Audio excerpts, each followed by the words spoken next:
Shalom shalom. இந்த நாளிலும் கூட நாம் தியானிக்க இருக்கிற பகுதி மத்தேயு 28வது அதிகாரம். நம் கண்களை மூடி தேவனை நோக்கி பார்ப்போம். அப்பா பிதாவே, உமக்கு நன்றி செலுத்துகிறோம் ஆண்டவரே. இப்பொழுதும் கூட ஆண்டவரே, நாங்கள் மத்தேயு 28வது அதிகாரத்தை நாங்கள் தியானிக்க போகிறோம். பரிசுத்த ஆவியானவர் எங்கள் மத்தியில் நீங்கள் அசைவாடுங்க, என்னை மறைத்து ஆண்டவரே. அப்பா, நீங்கள் ஒவ்வொருவரோடு கூட நீங்கள் பேச போவதற்காக நன்றி ஆண்டவரே. பரிசுத்த ஆவியானவர் உங்களிடத்தில் வரும்போது நீங்கள் பலனடைவீர்கள் என்ற வார்த்தையின் படிக்க அப்பா, உங்களுடைய வார்த்தைகள் மூலமாக எங்களை நீங்கள் பலப்படுத்த போவதற்காக நன்றி செலுத்துகிறோம். தொடர்ந்து நீர் வழி நடத்தும்.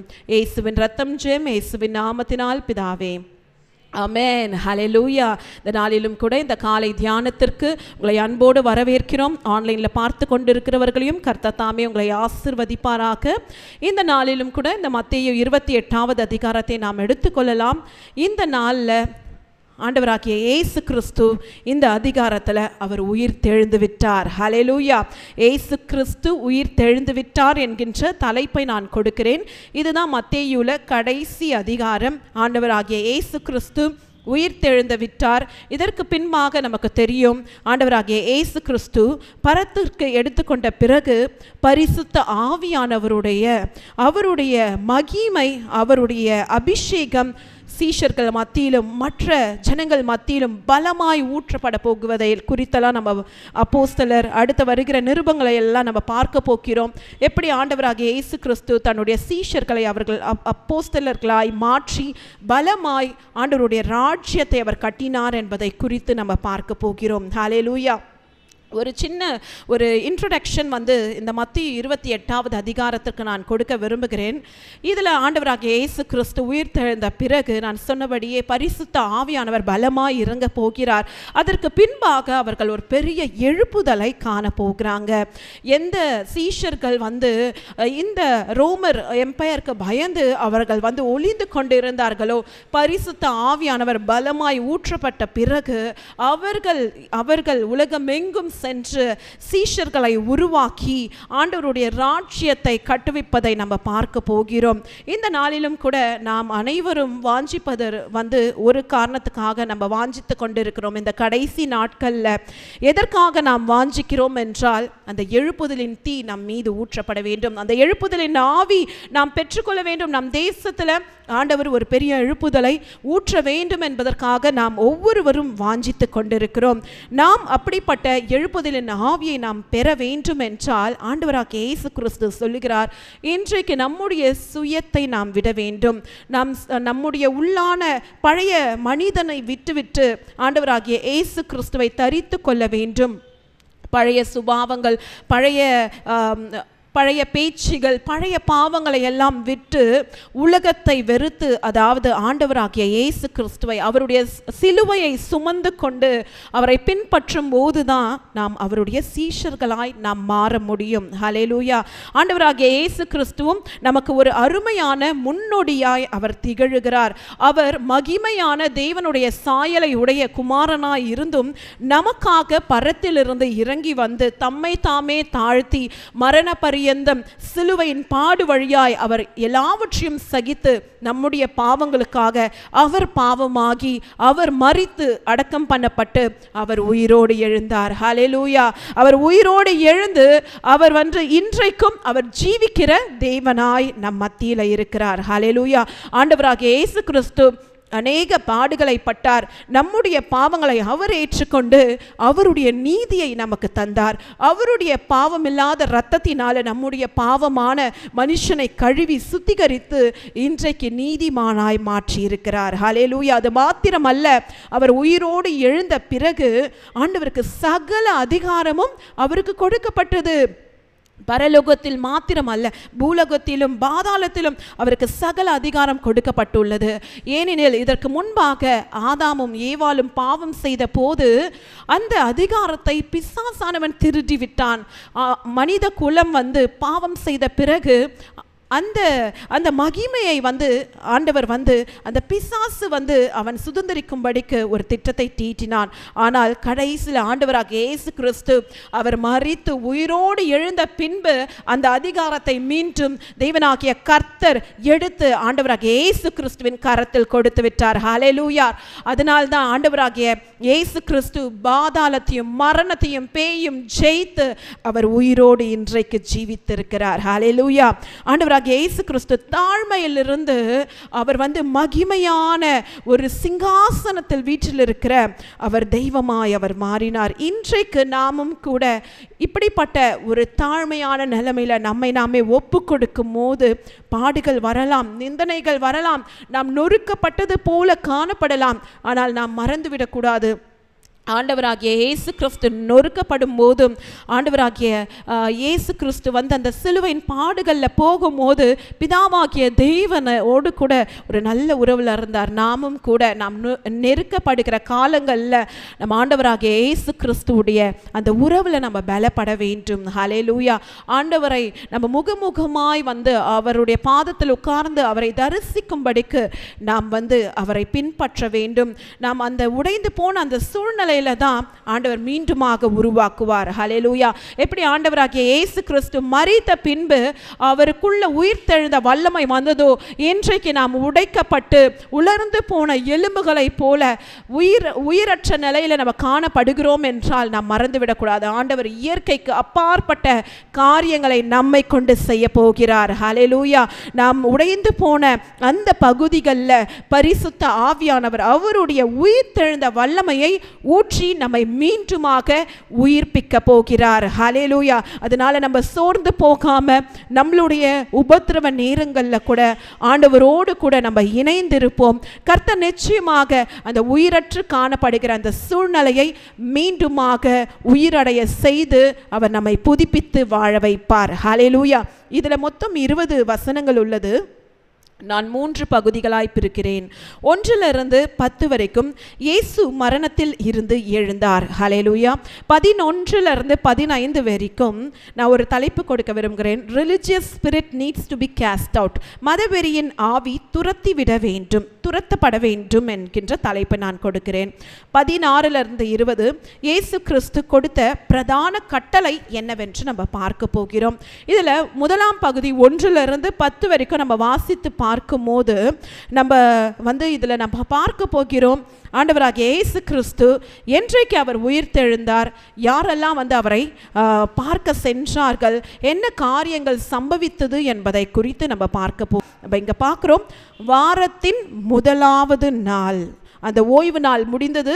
இந்த சாபத் முடிந்து வாரத்தின் முதலாவது நாள் அன்றைக்கு மகதலேனாள் மரியாளும் மற்ற மரியாளும் கல்லறையை பார்க்க வந்தாங்க. ஹல்லேலூயா. அப்பொழுது ஒரு சம்பவம் அங்கு நடக்கிறது.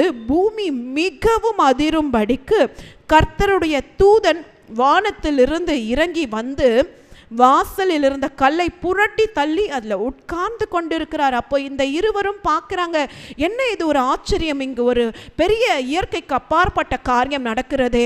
அந்த பூமியை அசையும்படிக்கு ஒரு ரூபம் எடுத்த அந்த தூதன் இறங்கி அந்த கல்லறையை புரட்டி போட்டு உட்கார்ந்து இருக்கிறாரே என்று அந்த இருவரும் பயந்து நடுங்கி போய் பார்க்கிறாங்க. சம்பவம் நடக்கும்போது அந்த கல்லறையை காக்கும்படிக்கு அந்த ரோமர் எம்பையர்களால் அவங்க சில அந்த காவலாளர்களை அப்பாயிண்ட் பண்ணியிருக்கிறாங்க. ஏன்னா இதற்கு முன்பாகவே ஆண்டவராகிய இயேசு கிறிஸ்து நான் மரித்து 3ஆவது நாளில் நான் உயிரோடு எழுந்துடுவேன்ட்டு சொல்லும் போது இந்த பிரதான ஆசாரியர்கள் மற்றும் அங்கே இருக்கிற அந்த வேத பராகர்கள் மற்றும் அங்கே இருக்கிற மூப்பர்கள் இந்த ரோமன் எம்பையர்லாம் கூட்டம் கூடி ஒரு ஆலோசனை பண்ணுறாங்க. ஆண்டவராகிய இயேசு கிறிஸ்து மரித்த பின்பு தன்னுடைய சீஷர்கள் திருடி கொண்டு போயிட்டு ஆண்டவர் உயிரோடு எழுந்து விட்டார் என்று சொல்லிட்டு போறாங்க. அதனால அந்த கல்லறையை பத்திரப்படுத்த வேண்டும். நம்ம அதை மத்தேயு 27:64 வசனத்துல கூட நம்ம பார்க்கலாம். அப்போ இந்த பிரச்சனை அதிகமாயிடும். அதனால அந்த கல்லறையை நம்ம கட்டி காக்க வேண்டும் என்று அவங்க என்ன பண்ணுறாங்க, ஒரு சீல் போட்டு அந்த கல்லறையை வந்து பாதுகாத்து கொண்டு இருக்கிறாங்க. அந்த வேளையில் தான் அந்த தூதனானவன் மின்னலை போல இறங்கி வந்து அந்த கல்லை புரட்டி போடும்போது அங்கே இருக்கிற அந்த காவலாளர்கள்லாம் பயந்து திடுக்கிட்டு செத்தவர்களை போல அவர்கள் காணப்படுகிறார்களாம். ஆனாலும் கூட ஆண்டவராகிய பிள்ளைகளுக்கு ஆண்டவர் விசேஷமான ஒரு செய்தியை கொடுக்கிறாரு. அப்போ அந்த தூதன் வந்து அந்த ஸ்ரீகளை, அந்த மகதலேனாள் மரியாளையும் மற்ற மரியாளையும் நோக்கி அந்த தூதர் சொல்றாங்க, சிலுவையில் அறையப்பட்ட இயேசுவை நீங்க தேடுறீங்கன்னு எனக்கு தெரியும், அவர் இங்கே இல்லை, அவர் உயிர் தெழுந்து விட்டார், அவரை வைத்திருந்த இடத்தை வந்து பாருங்கள் என்று அந்த தூதன் சொல்லுகிறார். உடனே வந்து என்ன ஆகுதுன்னா, இந்த மகதலேனாள் மரியாளும் போயிட்டு பார்க்குறாங்க, அங்கே ஆண்டவராகிய இயேசு கிறிஸ்து இல்லை, ஆண்டவர் உயிரோடு எழுந்து விட்டார். நம்ம பக்கத்தில் பார்த்து சொல்லலாமா, அவர் இங்கே இல்லை, அவர் தாம் சொன்னபடியே உயிர் தெழுந்து விட்டார், அவர் இன்றைக்கும் நம் மத்தியில் ஜீவித்து கொண்டிருக்கிறார். ஹல்லேலூயா. ஆண்டவராகிய இயேசு கிறிஸ்து உயிர் தெழுந்த நாள் என்றைக்கு என்பதை நம்ம பார்க்க வேண்டும். ஆண்டவராகிய இயேசு கிறிஸ்து எல்லா அந்த பண்டிகைகளுக்கு ஒப்பிட்டு நம்ம பார்க்கும்போது ஆண்டவராகிய இயேசு கிறிஸ்துவை வைத்து தான் வந்து அந்த 7 பண்டிகைகள் வேதாகமத்தில் குறிப்பிட்ட பண்டிகைகள் வந்து ஆசரிக்கப்படுகின்றன. நமக்கு எல்லாருக்கும் தெரியும், ஆண்டவராகிய இயேசு கிறிஸ்து மரித்த நாள் என்றைக்கு இருந்திருக்கும் என்றால் அது பாஸ்ஓவர், பஸ்கா பண்டிகை அன்றைக்கு தான் ஆண்டவராகிய இயேசு கிறிஸ்து அவர் சிலுவையில் அறையப்பட்டு அவர் மரித்தார். ஏன்னா அதற்கு முன்பாகவே ஆண்டவராகிய இயேசு கிறிஸ்து தன்னுடைய சீஷர்களோடு பஸ்காவை ஆசரித்து விட்டார். அந்த அந்த அந்த பாஸ்ஓவர் தொடங்கும் நாளில், அந்த பஸ்கா தொடங்கும் நாளில் ஆண்டவராகிய இயேசு கிறிஸ்து வந்து சிலுவையில் அறையப்படுகிறாரு. அன்றைக்கு அது பாஸ்ஓவர். அடுத்தது 3 நாள் வந்து அவர் பூமியின் தாழ்விடங்களில் இருக்கிறாரு. அதை நம்ம எங்க பார்க்கிறோம்னா, மத்தேயு 17:23, மத்தேயு 12:40 நம்ம பார்க்கிறோம். ஆண்டவராகிய இயேசு கிறிஸ்து அவர் வந்து அந்த 3 நாட்கள் வந்து பூமியின் தாழ்விடங்களில் இருக்கிறாரு. ஆனால் உயிர் தெழுந்த நாள் எதுவாய் அது குறிப்பிடுகிறது என்றால் அவர் முதற் பலனாயிருக்கிறார். ஹல்லேலூயா. வேதாகமத்தில் த ஃபீஸ்ட் ஆஃப் ஃபர்ஸ்ட் ஃப்ரூட்னு இருக்கும், முதற் பலனின் பண்டிகை. அதாவது வந்து யூதர்கள்லாம் வந்து அவங்களுடைய அந்த விவசாய நிலத்தில் முதல் அறுக்கிற அந்த கதிர்களை இந்த த ஃபர்ஸ்ட் ஃப்ரூட் அன்றைக்கு அவங்க என்ன பண்ணுவாங்க, ஆண்டவர்கிட்ட எடுத்துகிட்டு போயிட்டு படைப்பாங்க. அவங்க நேரடியாக படைக்க முடியாது. நமக்கு தெரியும், பழைய ஏற்பாடு காலத்தில் அந்த ஆலயத்திற்குள்ளே பிரவேசிக்க பிரதான ஆசாரியர்கள் மாத்திரம்தான் உள்ளே பிரவேசிக்க முடியும். அப்படியாக அந்த பிரதான ஆசாரியர்கள் என்ன பண்ணுவாங்கன்னா, அந்த முதற் பலனை எடுத்து அதை வந்து ஆண்டவருக்கு முன்பாக அவர்கள் வந்து அதை படைப்பாங்க. அந்த முதற் பலனை யாருமே தொடக்கூடாது, அது பரிசுத்தமானது. அன்றைக்கு தான் ஆண்டவராகிய இயேசு கிறிஸ்து அவர் உயிரோடு எழுந்தார். ஆண்டவராகிய இயேசு கிறிஸ்து தான் அந்த முதற் பலன். ஹல்லேலூயா. ஆண்டவராகிய இயேசு கிறிஸ்து உயிர்த்தெழுந்த அந்த நாளை தான் முதற் பலனின் நாள் என்று குறிப்பிடுகிறது. ஆண்டவராகிய இயேசு கிறிஸ்து மரித்தது அந்த பஸ்கா பண்டிகை 9ஆம் மணி வேளையில் பார்த்தீங்கன்னா அவர் சிலுவையில் அறையப்படுகிறாரு. அந்த காலை 9 மணியிலிருந்து 6 மணி நேரம் வந்து அவர் பாடுபடுகிறார். எப்போ வந்து அவர் மரிக்கிறார்னு பார்த்தீங்கன்னா 3ஆம் மணி வேளையில், அந்த 3 மணிக்கு வந்து அவர் பெருமூச்சை விட்டு அவர் மரிக்கும் போது ஆண்டவர் வந்து நிசான் மாதம் 14ஆம் தேதி இந்த பஸ்காவை ஆசரிக்கிறாங்க. அப்போது ஆண்டவராகிய இயேசு கிறிஸ்து நிசான் மாதம் 14ஆம் தேதி 3 மணிக்கு அவர் மரித்து விடுகிறாரு. 6 மணி அன்றைக்கு அது மறுநாளாய் கருதப்படும். அது இன்னொரு நாளின் ஆரம்பம் என்று வேதாகமம் குறிப்பிடுகிறது. ஆதியாகமத்தில் நம்ம பார்க்க முடியும், அதாவது மாலையும் மறுநாள் ஆயிற்றுன்னும் போது அது வந்து அடுத்த நாளாக கன்சிடர் பண்ணுறாங்க. அப்போ நம்மளுடைய கேலண்டர் படியால் நிசான் 14ஆம் தேதி ஆண்டவராகிய இயேசு கிறிஸ்து மரித்தார். அந்த 6 மணிக்கு அந்த துவங்கும் போது நிசான் 15ஆம் தேதியாய் மாறுகிறது. அப்போது யூதர்கள் வந்து எதை வந்து அவங்க கன்சிடர் பண்ணுவாங்கன்னா, ஆண்டவராகிய இயேசு கிறிஸ்து மரித்தது பஸ்கா அன்றைக்கு அந்த 6 மணிக்கு துவங்கும் போது அது பெரிய ஹை சாபத்தாய் மாறுகிறது, பெரிய ஓய்வு நாளாய் மாறுகிறது. அந்த நாள் புளிப்பில்லாத அப்ப பண்டிகையாய் யூதர்கள் கொண்டாடுவாங்க. அப்போ அன்றைக்கு ஒரு சடலம் வந்து மரித்த சடலம் வந்து இந்த சிலுவையில் தொங்கக்கூடாது. அதனால ஆண்டவராகிய இயேசு கிறிஸ்துவை அதற்கு முன்பாகவே அடக்கம் செய்ய வேண்டும். நமக்கு தெரியும், நம்ம கடந்த அதிகாரத்தில் கூட நம்ம பார்த்தோம், ஆண்டவராகிய இயேசு கிறிஸ்துவின் சரீரத்தை எடுத்து அடக்கம் பண்ணி இருப்பாங்க. அப்போது அந்த நிசான் அந்த 15ஆம் தேதி துவங்குவதற்கு முன்பாகவே, அந்த 6 மணிக்கு முன்பாகவே ஆண்டவருடைய சரீரத்தை எடுத்து அடக்கம் பண்ணுறாங்க. அப்போது 3 நாள் எது குறிப்பிடுகிறது என்று பார்த்தா 15லிருந்து 16ஆம் தேதியிலிருந்து 17ஆம் தேதி, அந்த 17ஆம் தேதி அந்த மாலை அன்றைக்கு அதாவது மறுநாளாய் கன்சிடர் பண்ணுற அந்த வேளையில் அந்த 3ஆம் நாள் ஆண்டவர் உயிரோடு எழுந்தார். ஹல்லேலூயா. அப்போ நம்மளுக்கு ஒரு கேள்வி இருக்கும், அந்த 3 நாள் ஆண்டவராகிய இயேசு கிறிஸ்து என்ன செய்து கொண்டிருந்தார் என்பதை குறித்து நம்மளுக்கு அநேக கேள்விகள் இருக்கும். அதற்கான பதிலும் நம்ம பார்க்க போகிறோம். ஆனால் இந்த 3 நாள் வந்து ஆண்டவராகிய இயேசு கிறிஸ்து அந்த பூமியின் தாழ்விடங்களில் இருக்கும் போது ஆண்டவர் வந்து உயிரோடு எழுந்து கொள்ளும் அந்த நாளை வந்து வேதாகமத்தில் 1 கொரிந்தியர் 15:20 அதிகாரத்தில் நம்ம இப்படியாய் பார்க்கிறோம். ஆண்டவராகிய இயேசு கிறிஸ்து தான் முதற் பலன் என்பதை நாம் வாசிக்கலாம். கிறிஸ்துவோ மரித்தோரிலிருந்து எழுந்து அவர் முதற் பலனானார். ஹல்லேலூயா. ஆண்டவராகிய இயேசு கிறிஸ்து தான் அவர் முதற் பலன். அவர் உயிரோடு எழுந்து தன்னுடைய பிதாவாகிய தேவனுக்கு அவர் தம்மை தாமே காண்பித்து அவர் தம்மையே அந்த பலிபீட தண்டையில் அவர் ஒப்பு கொடுக்கும் போது பிதாவாகிய தேவன் அவரை முதற் பலனாய் ஏற்றுக்கொண்டார். ஹல்லேலூயா. அடுத்தது அவர் அந்த 3 நாட்கள் வந்து பூமியின் தாழ்விடங்களில் இருந்தார் இல்லையா?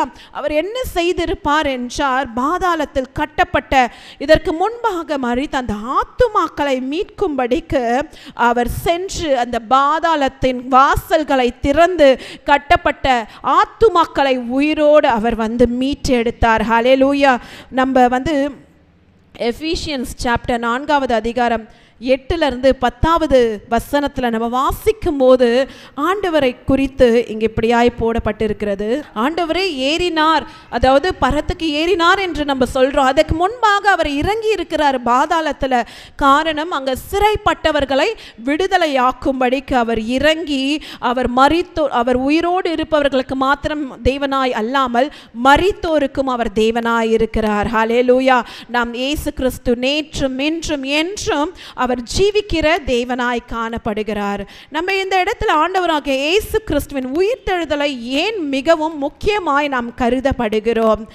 நம்ம யோசித்து பார்க்கலாமே. ஆண்டவராகிய இயேசு கிறிஸ்து உயிர் தெழுந்து விட்டார், அவர் மரித்தார் மாத்திரம் நம்ம சொல்லாமல் நம்ம சுவிசேஷம் அறிவிக்கும் போது அவர் உயிர் தெழுந்து விட்டார் என்கின்ற நற்செய்தியை நம்ம அறிவிக்கிறோம். காரணம் என்னவென்றால், ஆண்டவராகிய இயேசு கிறிஸ்து அவர் உயிர் தெழவில்லை என்றால் நம்மளுடைய நம்பிக்கை வீணாய் போயிருக்கும். கிறிஸ்துவர்களுடைய நம்பிக்கை அது விருதாவாய் போயிருக்கும். நம்மளுக்கு ரட்சிப்பு உண்டாய் இருந்திருக்காது, நம்மளுக்கு நித்திய ஜீவன் நம்மளுக்கு வந்திருக்காது. ஆனால் ஆண்டவராகிய இயேசு கிறிஸ்து உயிர் தெழுந்ததுனால தான் இன்றைக்கு நாம் நித்திய ஜீவனுக்குள்ளாக நம்ம பிரவேசிக்கிறோம். ஹல்லேலூயா. எனவே நம்ம சுவிசேஷத்தை பிரசங்கிக்கும் போது ஆண்டவர் நம்மளுக்காக மரிச்சார் என்பதை மாத்திரம் நம்ம சொல்லாம அவர் மரித்து அடக்கம் பண்ணப்பட்டு உயிரோடு எழுந்து விட்டார். ஹல்லேலூயா. அவர் சதா காலமும் நம்மோடு கூட இருக்கிறார் என்கின்ற நற்செய்தியும் நம்ம குறிப்பிட வேண்டும். ஹல்லேலூயா. பரிசுத்த ஆவியானவர் நமக்கு அவருடைய உயிர்த்தெழுந்த அந்த வல்லமையை அவர் கொடுக்க அவர் வல்லமையுள்ள தேவனாய் இருக்கிறார். பிதாவாகிய தேவன் அவரை மரித்தோரிலிருந்து உயிர்த்தெழுந்து விட்டார். இன்றைக்கு நாமும் கூட ஏற்கனவே நான் சொன்னது போல நம்ம வந்து அநேக பகுதிகளில் பார்த்தீங்கன்னா நம்மளுடைய பர்சனல் லைஃபாக இருக்கட்டும், ஆவிக்குரிய வாழ்க்கையாக இருக்கட்டும், இல்லை நம்மளுடைய குடும்பத்தில் இருக்கிற உறவுகளாக இருக்கட்டும், இல்லை வேலை ஸ்தானத்தில் நம்ம உலர்ந்து போய் உயிரற்று காணப்படலாம். ஆனாலும் கூட நம்ம எசேக்கியேல் 37வது அதிகாரத்தை நம்ம வாசித்து பார்க்கும் போது அவருடைய ஆவி பிரவேசிக்கும் போது அவைகள் உயிரடைந்து காலூன்றி மகா பெரிய சேனையாய் நின்றது போல இன்றைக்கு அப்படிப்பட்ட உயிர்த்தெழுதின் வல்லமையை நாம் பெற்றுக்கொள்ளும் போது உயிரற்று காணப்படுகிற நம்முடைய வாழ்க்கையை மீண்டுமாக ஆண்டவர் உயிரடைய செய்வார். ஹல்லேலூயா. நம்மை மீண்டுமாக மகா பெரிய சேனையாய் எழுப்பி அவருடைய ராஜ்யத்திற்காக அவர் பயன்படுத்துவார். நம்ம தேவ தூதர்கள் வந்து சொல்றாங்க அந்த 2 பெண்மணிகள் கிட்டயும், அதாவது நீங்க சீக்கிரமா போய் உங்க சீஷர்கள் கிட்ட, அங்கு ஆண்டவருடைய சீஷர் கிட்ட நீங்க சொல்லுங்க, ஆண்டவராகிய இயேசு கிறிஸ்து உயிர் தெழுந்து விட்டார். அந்த சீஷர்கள் போவதற்கு முன்பாகவே அவர் கலிலேயாவுக்கு சென்று அங்கு வந்து அவர் காத்திருப்பார் என்று. அப்போ அந்த உயிர் தெழுந்த நாள் அன்றைக்கு இந்த சீஷர்கள் ஓடி வந்து, நம்ம யோவான் அதிகாரத்தை எடுத்துக்கொள்ளலாம். யோவான்ல இன்னும் தெளிவாய் குறிப்பிடப்பட்டிருக்கும் 20வது அதிகாரம் 11 17 வரைக்கும் நம்ம வாசித்து பார்க்கும் போது இன்னும் நமக்கு அநேக காரியங்கள் ஆச்சரியமா இருக்கும். பார்க்கிறோம், நான் ஏற்கனவே சொன்னது போல ஆண்டவராகிய இயேசு கிறிஸ்து தான் முதற் பலன். இங்கு ஒரு சம்பவம் நடைபெறுகிறது. மரியாள் வந்து அந்த கல்லறை அருகே நின்று அழுது கொண்டிருக்கிறாள். அப்போ ஆண்டவருடைய சரீரம் வைக்கப்பட்டிருந்த அந்த இடத்துல 2 தூதர்கள் வந்து தலைமாட்டிலும் ஒருவன் கால் மாட்டிலும் உட்கார்ந்து இருக்கிறதை அவள் காண்கிறாள். உடனே வந்து அவள் அழுது கொண்டிருக்கும் போது ஆண்டவராகிய இயேசு கிறிஸ்துவுடைய சரீரத்தை எடுத்து போய்விட்டார்கள், உங்களுக்கு தெரிந்தா சொல்லுங்கன்னும் போது, அப்போ ஆண்டவராகிய இயேசு கிறிஸ்து அங்கேயே தான் நிற்கிறாரு. ஆனால் மரியாளுக்கும் அடையாளம் தெரியல. அவ்வளவாய் அவர் பாடுபட்டு அவருடைய சரீரம் முழுவதுமாய் நமக்காக பிற்கப்பட்டது. அப்போ அவ வந்து ஆண்டவராகிய இயேசு கிறிஸ்துவை அறிந்து கொள்ளவே இல்லை, அவர் ரெகக்னைஸே பண்ணல. அப்ப மீண்டுமாக ஆண்டவராகிய இயேசு கிறிஸ்து மரியாளே என்று சொன்ன போது அப்பொழுது அவள் புரிந்து கொள்ளுகிறாள். ரபுனி என்று, போதுகரே என்று அவள் கூப்பிடும் போது, அப்ப ஆண்டவர் அவள் பிடிக்க போகும்போது, தொட போகும்போது ஆண்டவர் சொல்றாரு, என்னை நீ தொடாதே. ஹல்லேலூயா. நான் இன்னும் என்னுடைய பிதாவாகிய தேவனிடத்துல நான் போகவில்லை என்று ஆண்டவர் சொல்லுகிறாரு.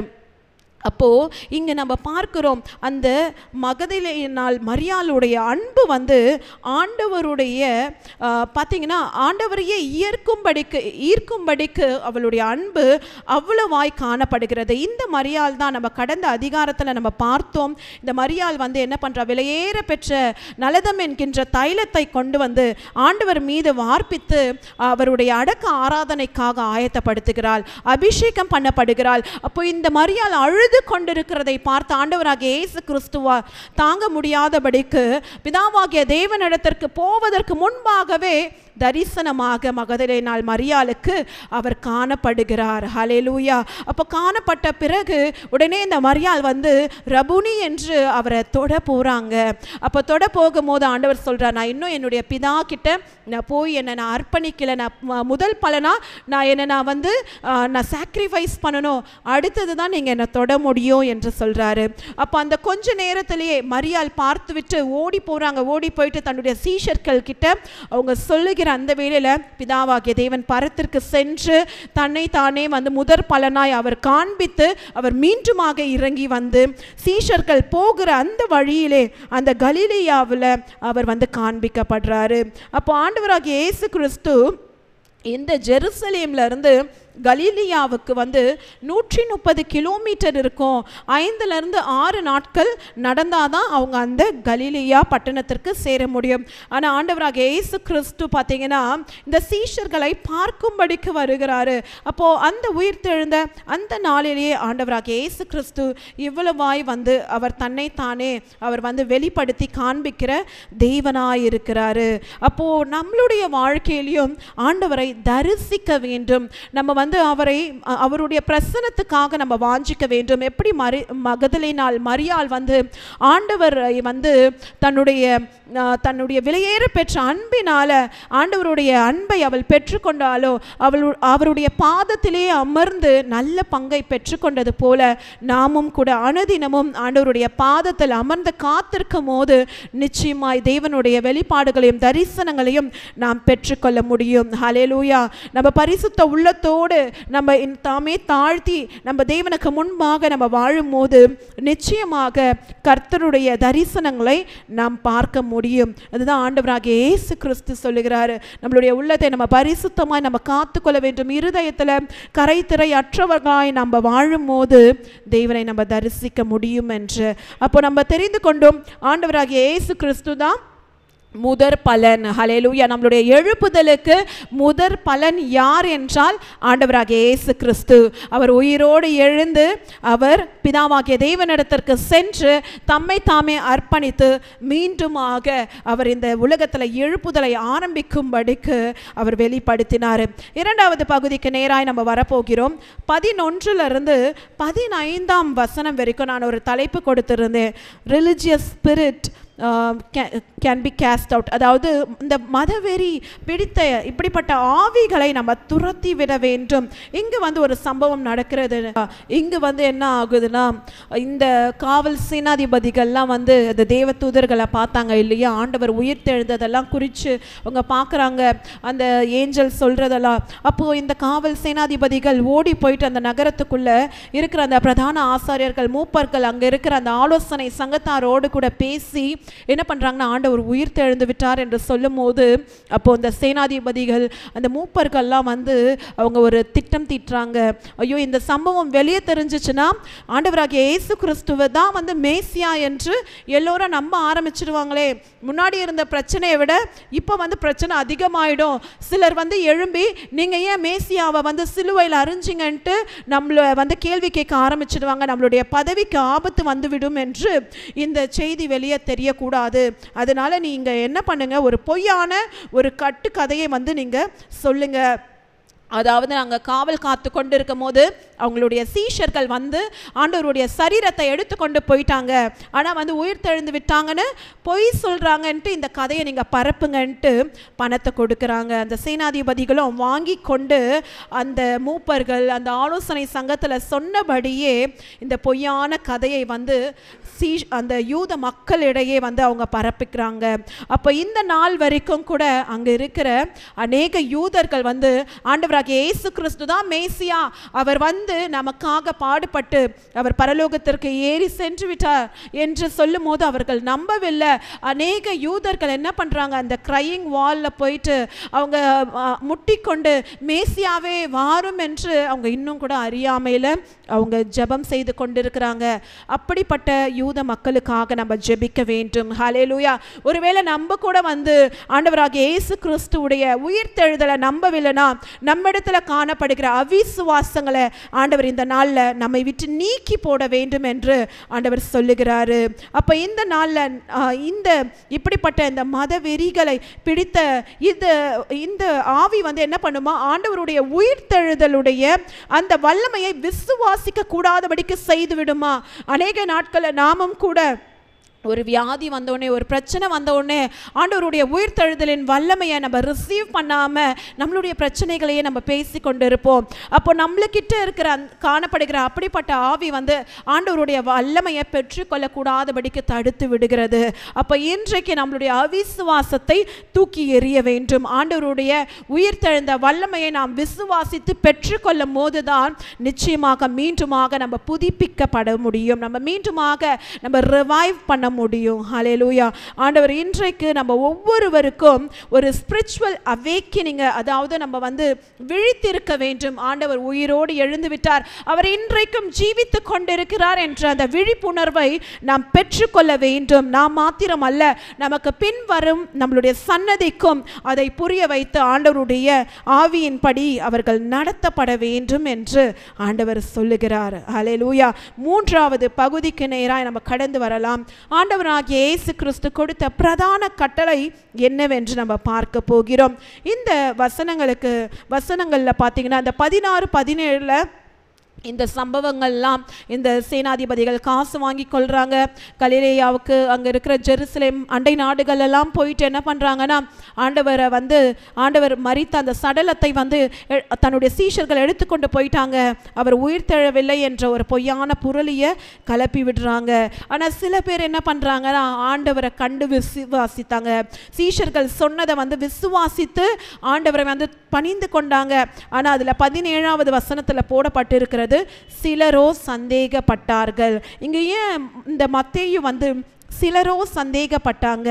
ஆண்டவருடைய சீஷராகிய தோமாவே என்ன பண்றாரு, ஆண்டவர் உயிரோடு வந்து விட்டார் என்று நம்பவில்லை.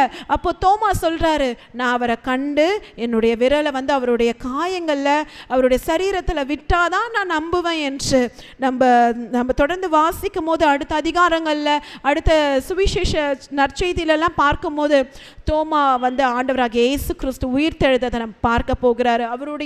அவருடைய கரத்தினால் அந்த விழாவில் விட்டு அவர் விசுவாசிக்க போகிறார். ஹல்லேலூயா. அப்போ கண்டு விசுவாசிக்கிறவனை விட காணாமல் விசுவாசிக்கிறவனே பாக்கியவான். ஹல்லேலூயா. நம்மலாம் காணாமையே நம்ம விசுவாசிக்கிறோம். நம்மலாம் இன்றைக்கு பாக்கியவான்களாக இருக்கிறோம். இன்றைக்கு ஒருவேளை நம்ம விசுவாசிக்காம இருந்தால் நம்ம இன்றைக்கு நம்ம இடத்துல காணப்படுகிற குருட்டாட்டத்தின் ஆவியை நம்ம எடுத்து போட வேண்டும். ஹல்லேலூயா. அப்போதான் நம்ம ஆண்டவராகிய இயேசு கிறிஸ்துடைய உயிர்த்தெழுதலை நம்ம விசுவாசிக்க முடியும். ஆண்டவராகிய இயேசு கிறிஸ்து உயிரோடு எழுந்து விட்டார். தன்னுடைய சீஷர்களுக்கு தரிசனம் ஆகிவிட்டார். அங்கு ஆண்டவராகிய இயேசு கிறிஸ்து ஒரு பிரதான கட்டளையை சொல்லுகிறார். நம்ம இதை மார்க் 16:15 நம்ம பார்க்க முடியும். ஆண்டவர் கொடுத்த பிரதான கட்டளை என்னவென்றால், ஆண்டவராகிய இயேசு கிறிஸ்து சொல்லுகிறார், வானத்திலும் பூமியிலும் சகல அதிகாரம் எனக்கு கொடுக்கப்பட்டிருக்கிறது. அதனால நீங்க தைரியமாய் சென்று புறப்பட்டு சகல ஜாதிகளுக்கும் நம்ம சுவிசேஷத்தை பிரசங்கிக்க வேண்டும். நம்ம ஆண்டவர் சொல்றாரு, நீங்க உலகம் எங்கும் போய் சர்வ சிருஷ்டிகளுக்கும் சுவிசேஷத்தை பிரசங்கிங்கள் என்று. இங்க அதே வசனத்தை தான் ஆண்டவர் சொல்றார், நீங்கள் புறப்பட்டு போய் சகல ஜாதிகளையும் சீஷராக்கி பிதா குமாரன் பரிசுத்த ஆவியினாலே அவர்களுக்கு ஞானஸ்தானம் கொடுங்கள் என்று.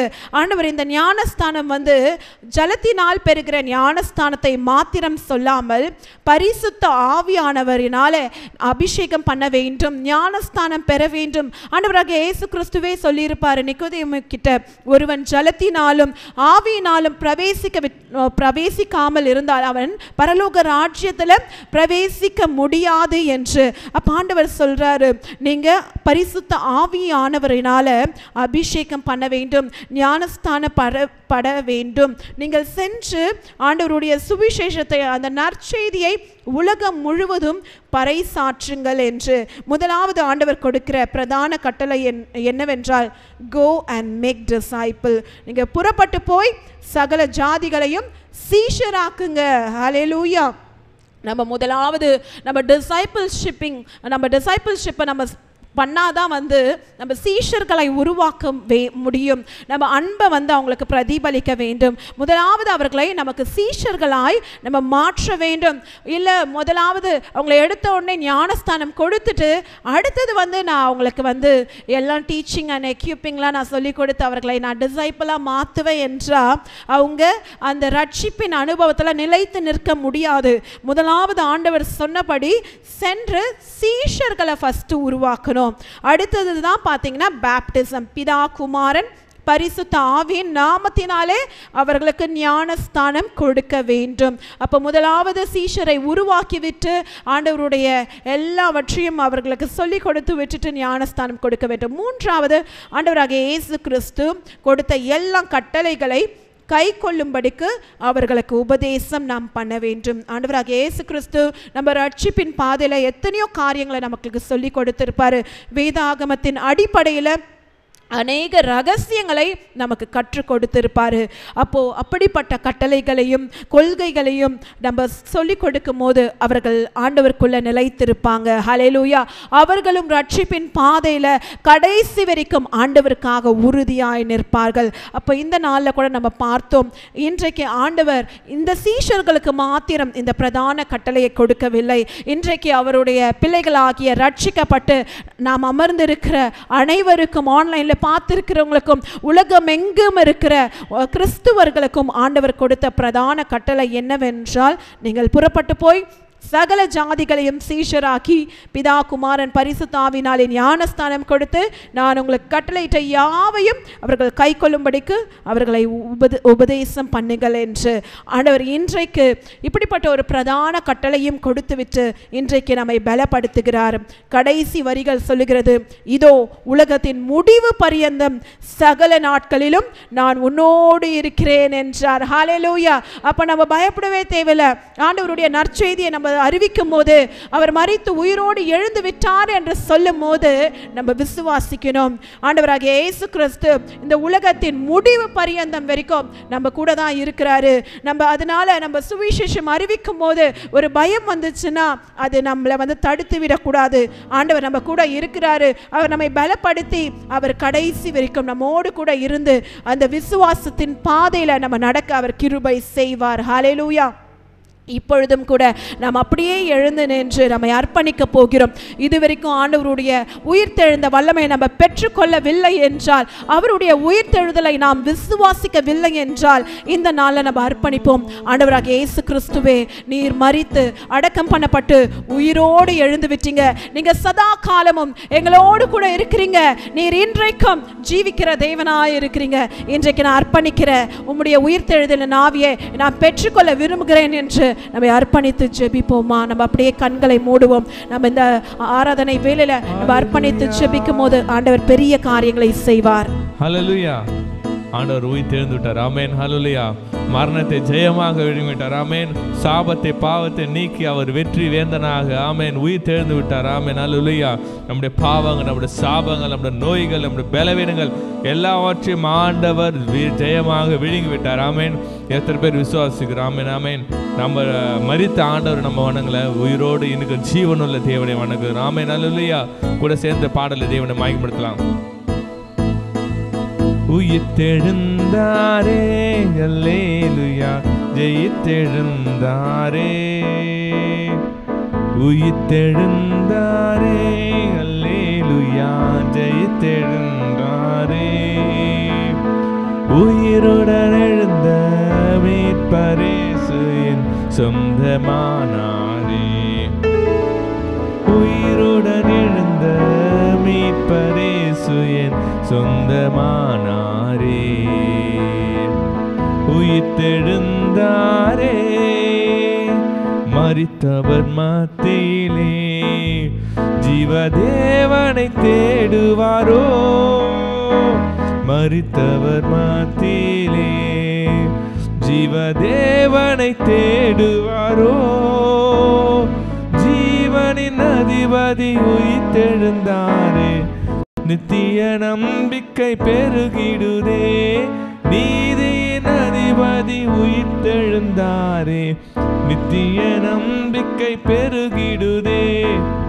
உயிர்த்தெழுந்தாரே அல்லேலூயா, ஜெயித்தெழுந்தாரே. சொல்லமா? உயிருடன் எழுந்த மீட்பரேசு என் சொந்தமானாரே. உயிருடன் எழுந்த மீட்பரேசு என் சொந்தமானாரே. உயிர்த்தெழுந்தாரே. கண்ணில் மூடி கர்த்தருக்கு அன்பின் தகப்பனப்பா, இந்த காலை வேளையில் நாங்கள் விசுவாசிக்கிறோம் தகப்பனப்பா. நீர் உண்மையாக நீர் எங்களுக்காக நீர் அடிக்கப்பட்டு தகப்பனே, 3ஆம் நாள் மரித்து 3ஆம் நாள் உயிர்த்தெழுந்து விட்டு தகப்பனப்பா. உயிர்த்தெழுதல் நாங்கள் விசுவாசிக்கிறோம் தகப்பனே. எங்களுக்காக நீ உயிர்த்தெழுந்து விட்டு நாங்கள் விசுவாசிக்கிறோம் தகப்பனே. இம்மட்டும் எங்களோட பேசின தேவன் நன்றி அப்பா. இனிமேல் எங்களை மறைத்து பேசுங்க, ஆசைப்படுங்க. பெரிய காலங்க ஏசுனால பிதாவே, ஆமேன். மத்தேயு 28ஆம் அதிகாரம் 5ஆம் அதிகாரம் 6ஆம் வசனம் உங்களுக்கு படிக்கிறேன். தூதன் அந்த ஸ்திரீகளை நோக்கி, நீங்கள் பயப்படாதிருங்கள், சிலுவையில் அறையப்பட்ட இயேசுவை தேடுங்கள் என்று அறிவேன். அவர் இங்கே இல்லை, தாம் சொன்னபடியே உயிர்த்தெழுந்தார். கர்த்தரை வைத்த இடத்தை வந்து பாருங்கள். ஹல்லேலூயா. இயேசு மரித்தபோது உள்ளே ஒரு உணர்வுபூர்வமான ஒரு சோகம். ஆண்டவர் நம்மளோட கூட இருந்து மரித்து போயிட்டாரே, சூழ்நிலைக்கெல்லாம் முடிந்தது. ஆமேன்.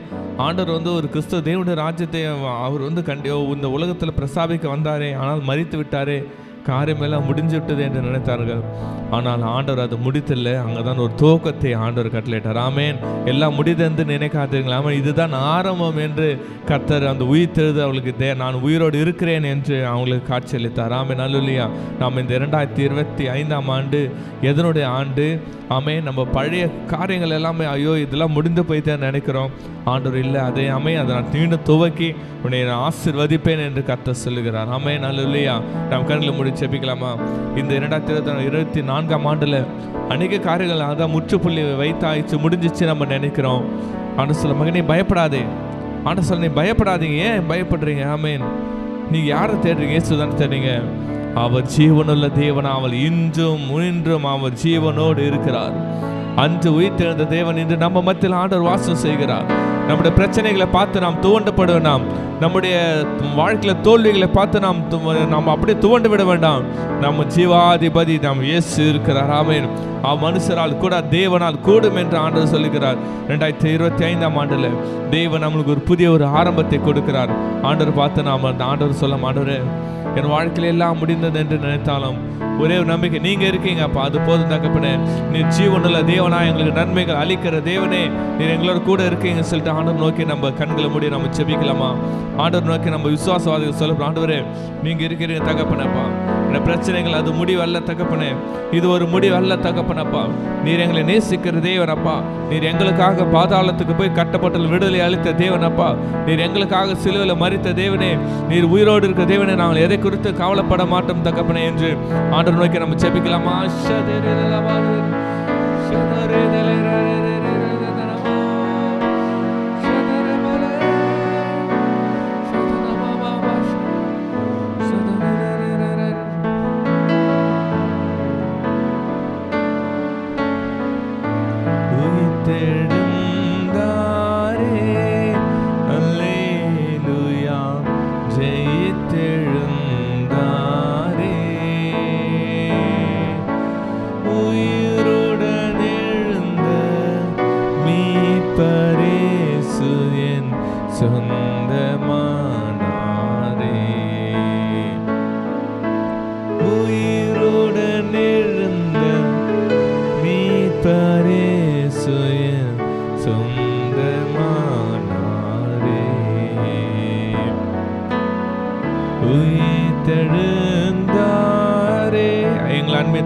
ஜெபிக்கிறப்பா இயேசு நாமத்தினால தகப்பனே, நீர் எங்களுக்காக ஜீவிக்கிற தேவன் தகப்பனே. இயேசு நாமத்தை நாங்கள் எங்களை ஆண்டவர் சூழ்ந்திருக்கிற காரியங்கள், எல்லா பயங்கள், எல்லா திகில்கள் தகப்பனே, உம்மை விசுவாசிக்க ஆண்டவர் கூடாதபடிக்கு இது எல்லா காரியங்களும் இயேசு நாமத்தில் அகற்றினால் போடுகிற தகப்பனே. இப்போதே ஒரு உயிர்த்தெழுதல் வல்லமை, இப்போதே ஒரு உயிர்த்தெழுதல் எங்கள் இருதயங்களை பாய்வதாக தகப்பனே. எல்லா பயங்கள், எல்லா திகில்கள், எதிர்காலத்துக்கு காரியங்கள் இயேசு நாமத்தை எல்லாம் மறைந்து போகட்டும் தகப்பனே. இப்போதே இயேசு உயிர்த்தெழுந்த வல்லமையுள்ள நாமத்தினால் ஒரு தெய்வீக சமாதானம் உண்டாகட்டும், தெய்வீக சமாதானம் உண்டாகட்டும், தெய்வீக சுகம் உருகட்டும், தெய்வீக கிருபைகள் உண்டாகட்டும். ராஜா நீரே எங்களை வழி நடத்துங்க, நீரே எங்களை பலப்படுத்துங்க, நீரே எங்களை ஆசீர்வாதம் வழி நடத்த பலப்படுத்துங்க. இயேசு கிறிஸ்து உங்களுக்கு நல்ல பிதாவே, ஆமென். ஹல்லேலூயா, ஹல்லேலூயா. இப்பொழுதும் இயேசு கிறிஸ்துவின் உயிர்த்தெழுந்த வல்லமை நம்முடைய வாழ்க்கையில் கிரியை செய்ய போகிறது. ஏனென்றால் கர்த்தருக்கு வானத்திலும் பூமியிலும் சகல அதிகாரம் கொடுக்கப்பட்டிருக்கிறது என்று வசனம் சொல்லுகிறது. இந்த நாளில் கூட நம்ம பார்த்தோம், மத்தேயு 28ஆம் அதிகாரம் 19, 20ஆம் வசனத்தின்படி, ஆகையால் நீங்கள் புறப்பட்டு போய் சகல ஜாதிகளையும் சீஷராக்கி பிதா குமாரன் பரிசுத்த ஆவியின் நாமத்திலே அவர்களுக்கு ஞானஸ்தானம் கொடுத்து நான் உங்களுக்கு கட்டளையிட்ட யாவையும் அவர்கள் கைக்கொள்ளும்படி அவர்களுக்கு உபதேசம் பண்ணுங்கள். இதோ உலகத்தின் முடிவு பரியந்தம் சகல நாட்களிலும் நான் உங்களுடனே கூட இருக்கிறேன் என்றார். ஆமென். ஹல்லேலூயா. இந்த நாளிலும் கூட ஆண்டவர் நமக்கு ஒரு பிரதான கட்டளையை கொடுத்திருக்கிறார். நாம் அனைவரும் புறப்பட்டு போய் சகல ஜாதியரையும் நாம் சீஷர் ஆக்க வேண்டும் என்று, அவர் உயிர்த்தெழுந்தார் என்ற நற்செய்தியை அனைவருக்கும் மனம் திரும்புதலுக்கேற்ற ஒரு சுவிசேஷத்தை பிரசங்கிக்க வேண்டும் என்று தேவன் இன்று நமக்கு கட்டளை கொடுத்திருக்கிறார். இந்த நாளில் கூட ஆண்டவர் கொடுத்த இந்த கட்டளையை நாம் உறுதிமொழியாக எடுத்துக்கொள்ள முன் வருபவர்கள் நம் முன்பாக கடந்து வரப்போகிறோம். ஏனென்றால் ஆண்டவர் சொல்லுகிறார், நீங்கள் புறப்பட்டு போய் சகல ஜாதியரையும் சீஷர் ஆக்க வேண்டும் என்று. ஹல்லேலூயா. அதனால இந்த நாளில காலம் சமீபமாய் இருக்கிறது, நாம் புறப்பட்டு போக போகிறோம். தேவன் கொடுத்த இந்த பிரதான கட்டளை நான் நிறைவேற்றுவேன் என்று ஆண்டவர் சமூகத்தில் இன்று நாம் உறுதிமொழி எடுக்க போகிறோம். அப்படிப்பட்ட முடிவு எடுத்தவர்கள் நாம் முன்பாக கடந்து வருவோம். தேவனிடத்தில் நம்ம அர்ப்பணிக்க போகிறோம். ஏனென்றால் உலகத்தின் முடிவு பரியந்தம் சகல நாட்களிலும் தேவன் நம்மோடு இருக்க போகிறேன் என்கிறார். அதனால நாம் எதற்கும் சோர்ந்து போகாதபடி நாம் உறுதியாக தைரியமாக தேவனுடைய சுவிசேஷத்தை நாம் பிரசங்கிக்க போகிறோம். பரிசுத்த ஆவியினால் அவர்கள் ஞானஸ்தானம் பெறும்படியாக அவர்களுக்கு நாம் பிரசங்கிக்க போகிறோம். இப்பொழுதும் நம் கைகளை நம் இருதயத்தில் வைத்துக் கொள்ள போகிறோம். தேவன் நமக்கு கொடுத்த அந்த பிரதான கட்டளையை நாம் நிறைவேற்ற நம்மை ஒப்பு கொடுக்க போகிறோம் என்று இந்த நாளில் நாம் ஜெபிக்க போகலாமா?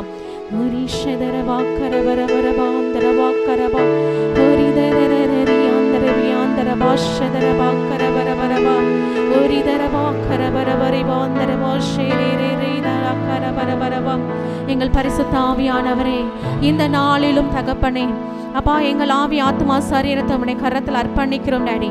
அப்பா, எங்கள் ஆண்டவராகிய இயேசு கிறிஸ்துவே, உம்முடைய உயிர்த்தெழுந்த வல்லமை ஆண்டவரே இந்த நாளிலும் எங்கள் வாழ்க்கையில கிரியை செய்து கொண்டிருக்கிறதற்காக உமக்கு நன்றி ராஜா. நீர் எங்களுக்கு தந்த அந்த பிரதான கட்டளை நாங்கள் நிறைவேற்ற இந்த நாளில ஒருவருக்கேனும் ஆண்டவரே நாங்கள் ஒரு நாளில சுவிசேஷத்தை அறிவிப்போம் என்று அப்பா உம்முடைய சமூகத்தில் ஆண்டவரே அப்பா நாங்கள் உறுதி அளிக்கிறோம் ஆண்டவரே. அப்பா, இந்த நாளில் நீர் உலகத்தின் முடிவு பரியந்தம் சகல நாட்களிலும் நான் உங்களுடைய கூட இருக்கிறேன் என்று சொன்ன என் தேவன் அப்பா, இந்த நாளில் நீர் எங்களோடு இருப்பதற்காக உமக்கு நன்றி ராஜா. அப்பா, நாங்கள் தைரியமாக புறப்பட்டு போய் சகல ஜாதியரையும் சீஷர் ஆக்க ஆண்டவரை பரிசுத்த ஆவியினால் அவர்கள் ஞானஸ்தானம் பெறக்கூடிய கிருபையை அப்படிப்பட்ட சுவிசேஷத்தை நாங்கள் பிரசங்கிப்போம் என்று இந்த நாளில் ஆண்டவரே உம்முடைய சமூகத்தில் எங்களை அர்ப்பணித்து நாங்கள் ஜெபிக்கிறோம் டாடி. என் தேவனாகிய கர்த்தாவே, அப்ப நீர் எங்களுக்கு கொடுத்த அந்த பிரதான கட்டளை நாங்கள் நிறைவேற்ற இந்த நாளில் எங்களை அர்ப்பணிக்கிறோம். எங்கள் தேவன் தாமே எங்களை வழி நடத்துவீராக.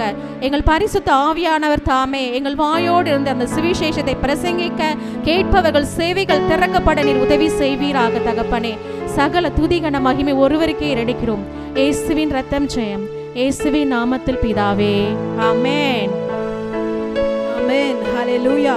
இந்த நாளிலும் கூட நம்ம பார்த்தோம், மத்தேயு 28வது அதிகாரத்துல ஆண்டவராகிய இயேசு கிறிஸ்து உயிர்த்தெழுந்து விட்டார்.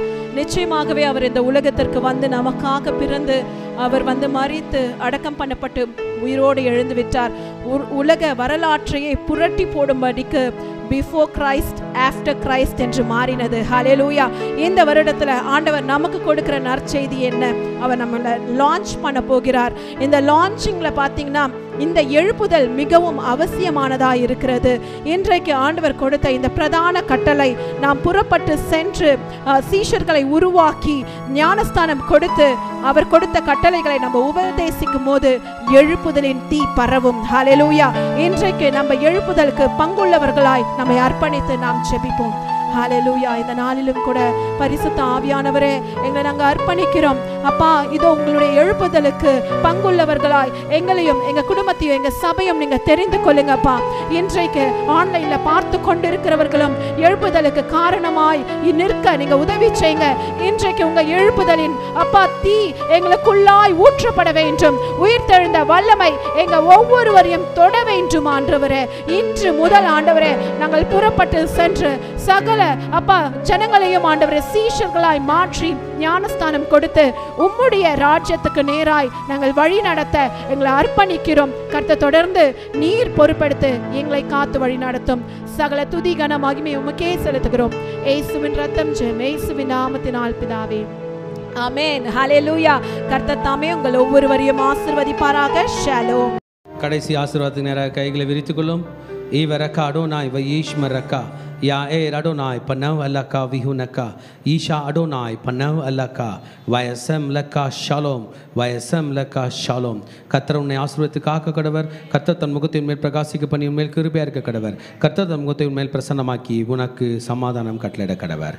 ஹல்லேலூயா, ஹல்லேலூயா, ஹல்லேலூயா.